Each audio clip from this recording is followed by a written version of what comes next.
കഷ്ടമാണെങ്കിൽ അവൻ മനസ്സിന് സുഖം ഉണ്ടാകത്തില്ല. ശരീരത്തിന് കുഴപ്പമൊന്നുമില്ലെങ്കിൽ നന്മ കൊണ്ടുവന്നാൽ അവിടെ പ്രശ്നമാണ്. ഞാൻ ഇന്ന് രാത്രി ആത്മാവ് ഞാൻ വിളിച്ചു പറയുകയാ, നിന്റെ ശരീരവും പിടിപ്പിക്കപ്പെടും, നിന്റെ നന്മയും പിടിപ്പിക്കപ്പെടും.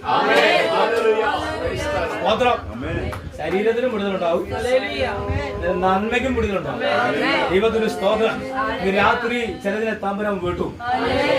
എല്ലാവരും ആത്മനിറവിൽ രാത്രി ആരാധിച്ച് വിടുതലെടുത്തോണം. അങ്ങോട്ടും ഇങ്ങോട്ടും ശ്രദ്ധിച്ചിരിക്കാതെ ദൈവത്തെ ആരാധിച്ച് ദൈവത്തിന് മഹത്വം കരേറ്റി, ദൈവത്തിന് സ്തോത്രം കരേറ്റി, ദൈവത്തിന് സ്തുതികളെ കരേറ്റി ഏറ്റെടുത്ത് എഴുന്നേറ്റ് പോകാവും. വലിയ ചെയ്യാൻ വേണ്ടി പോകയാ. വാക്യം വായിക്കാം. ദൈവത്തിന് സ്തോത്രം. ന്യായാധിപന്മാരുടെ പുസ്തകം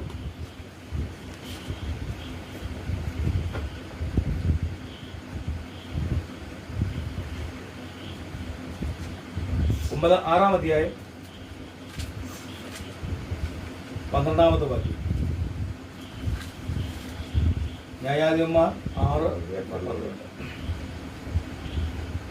യഹോവയുടെ ദൂതൻ അവന് പ്രത്യക്ഷനായി, അല്ലേ പരാക്രമശാലിയെ, യഹോവ നിന്നോട് കൂടെ ഉണ്ടെന്ന് അവനോട് പറഞ്ഞു. ആമേൻ. അല്ലയോ പരാക്രമശാലിയെ, യഹോവ നിന്നോട് കൂടെ ഉണ്ട്. എല്ലാവരും സ്തോത്രം ചെയ്താട്ടെ. രാത്രിയിലേക്ക് അടുത്ത് വരികയാണ്. നിന്റെ കൃപ ഈ രാത്രി ഇവിടെ ഇറങ്ങി വരട്ടെ. കർത്താവേ, ആരാധനയ്ക്കെതിരെ, ശുശ്രൂഷയ്ക്കെതിരെ, അമേ ജനത്തിനെതിരെ വ്യാപരിക സകല പോരുകളും രാത്രി യേശുവിന്റെ നാമത്തിൽ അതിൽ വിട്ടു മാറും. ഇറങ്ങണം. സ്വർഗീയ പ്രപഞ്ചം വെളിപ്പെടാൻ ഇടയാകണം. ദൈവാത്മാവിനോട് സംസാരിക്കണം. അത്ഭുതം കർത്താവ് ചെയ്യണം. യേശുവിന്റെ നാമത്തിൽ തന്നെ. കർത്താവിന്റെ വിലയേറിയ നാമം ഇന്ന് രാത്രി വാഴ്ത്തപ്പെടുമാറാകട്ടെ. നമ്മൾ വായിച്ച വാക്യം അനേക ദേവദാസന്മാർ വായിച്ചു, അനേക ശിശുക്കൾ നമ്മൾ കേട്ടതുമാണ്. ഇന്ന് രാത്രിയിൽ ആ ഒരു ഭാഗത്തേക്ക് വരാൻ ഇടയായത് ഇന്ന് ദൈവം ചില നമുക്ക് വേണ്ടി ചെയ്യാൻ പോവുകയാണ്. ദൈവത്തിന് സ്തോത്രം. ആ ഒരു വിശ്വാസം എന്ത് ചെയ്യണം? നമ്മുടെ ഉള്ളിൽ ഉണ്ടായിരിക്കണം. എന്ന് വെച്ചാല് ഈ 6-ാം അധ്യായം മുതൽ പഠിക്കുമ്പോൾ കാണാൻ കഴിയുന്ന കാര്യമുണ്ട്.